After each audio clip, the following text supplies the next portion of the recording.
صرف نام نمود کے لیے، شہرت کے لیے لوگوں سے ہمارے کان پیاسے ہیں، وہ سننے کے لیے کہ لوگوں کی تعریف ہوا، کیا زبردست بات کی ہے، کیا انتظام تھا، کیا بہترین تھی ہر چیز. بس ایک ٹائم کی، وہ بھی ایک دن کی بھی نہیں، ایک دن اور ایک ٹائم کا کھانا، اس کے لیے پوری 10 سال کی کمی بجائے برباد کر دیں.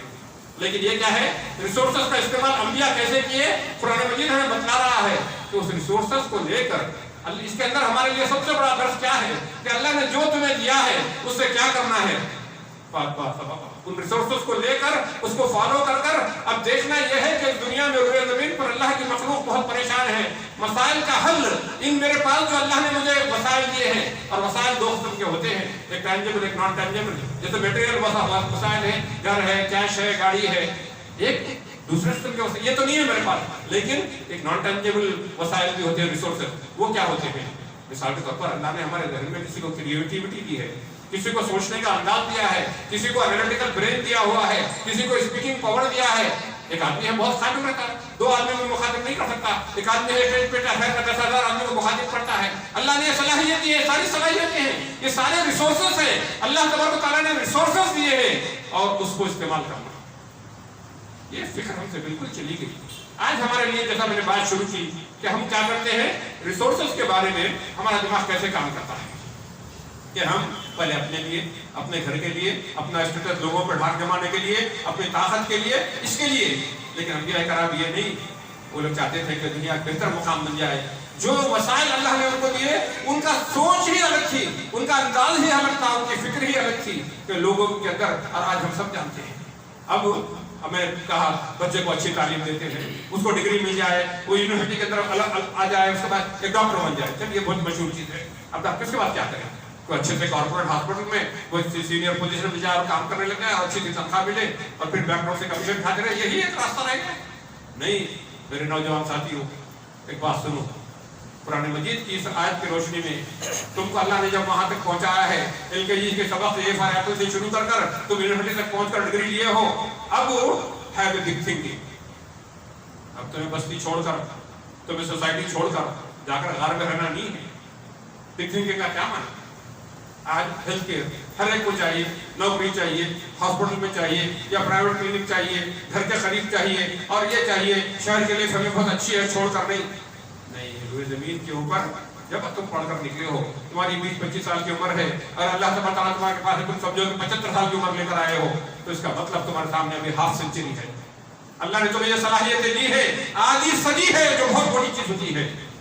پلان رکھو کہ میں صرف ایک کلینک کھول کر لوگوں کا علاج نہیں کروں گا، بلکہ شہر سے باہر نکلو 50 کلومیٹر 100 کلومیٹر جہاں کوئی کوالیفائڈ ڈاکٹر نہیں ہے، جہاں لوگ بیمار ہوتے ہیں، کوئی علاج کے لیے کتنے کلومیٹر کو گاڑی میں جانا پڑتا ہے، جب جا کر مشکل سے کوئی ڈاکٹر ملتا ہے. جاؤ وہاں پر اپنے ہیلتھ سینٹرز کھولو. یہ کام حکومت نہیں کرے گی، یہ کام آپ کو اور ہم کو کرنا ہے. ٹارگیٹ رکھو کہ نیکسٹ 5 ایئرز میں 50 یا 100 ہاسپٹل کھولوں گا. پیسے کی فکر مت کرو، وسائل کو بخود اللہ دیتا ہے اگر ہماری نیت اچھی ہے. کہو کہ میں گاؤں میں جہاں لوگ مر رہے ہیں اسپیشلسٹ میرے دوست ہیں، ان کو بولوں گا کہ ہر اسپیشلسٹ ایک ہفتے میں ایک دن وہاں پر جائے گا، 2-4 گھنٹے کے لیے صحیح جا کر ان گوانوں کے لیے ان کا علاج کرے گا. یہ ہوتی ہے گلوبل تھنکنگ، یہ ہوتی ہے ہماری ذہنیت کہ جب اللہ تعالیٰ نے وسائل دیا ہے، ریسورسز دیا ہے، ان ریسورسز کو کیا کرنا ہے؟ اولاد عقل کی فلاح و بہبود کے لیے استعمال کرنا ہے. اللہ نے کسی کو ایجوکیشنسٹ بنایا ہے، کسی کو علمی صلاحیت دی ہے، خالی ایک چھوٹا سا مدرسہ کھول کر بس پیسے کما کر فیس بٹورنے کے لیے نہیں. کہو کہ وہ بچے جو آگے ہیں، جن کے پاس بستی میں کوئی مدرسہ نہیں ہے، کوئی اچھی تعلیم نہیں ہے، جاؤ بولو کہ میں اگلے 10 برس کے اندر 100 نہیں 200 مدرسے کھول دوں گا، گروپوں سے ایجوکیشنل انسٹیٹیوٹ چلاؤں گا، میرے علم کا یہ استعمال. تو یہ ایکسپینشنزم اور یہ تھنکنگ ہونی کہاں چاہیے؟ یہ گلوبل تھنکنگ. اور یہ کون دے سکتا ہے؟ صرف اور صرف قرآن دے سکتا ہے. کیوں؟ کیونکہ آپ دیکھتے ہیں وسائل کے اعتبار سے امریکہ بہت ضرورت ہے، لیکن وہ اپنے وسائل کا کیا استعمال کر رہا ہے پتا ہے؟ بیکار کی چیزوں میں. ان کے گلوبل اور کارپوریٹ تھنکنگ کیا ہے کہ ہمیں آلو سبزی کھانا نہیں آتا، جاؤ جگہ جگہ انڈیا جیسے غریب ملک میں میکڈونلڈ کھول دو، سب سے کھول دو، اور یہ کھول دو، اور یہ برگر کھلاؤ، اور آلو سبزی کھلاؤ، چکن تل کے کھلاؤ. ہم کھا لیتے ہیں اتنے، تم امریکہ سے آ کے ہمیں کیوں کھلا رہے ہو؟ کیوں؟ کیونکہ کارپوریٹ گریڈ ہے اس کے پیچھے کہ ہم پوری دنیا کے اندر ہمارے آرڈر رکھیں گے میکڈونلڈ کے، اور لوگ آ کر کھائیں گے کالجوں کے پاس، بچوں کو عادت ڈالیں گے. ہماری لائف اسٹائل کی جو انتہائی بکواس ہے، لوگوں کی صحتیں خراب کرتی ہے. ان کے پاس کوئی اتنی زیادہ بلڈ پریشر اور شوگر ہے، لیکن وہی عادت ہم کو بھی ڈال رہے ہیں.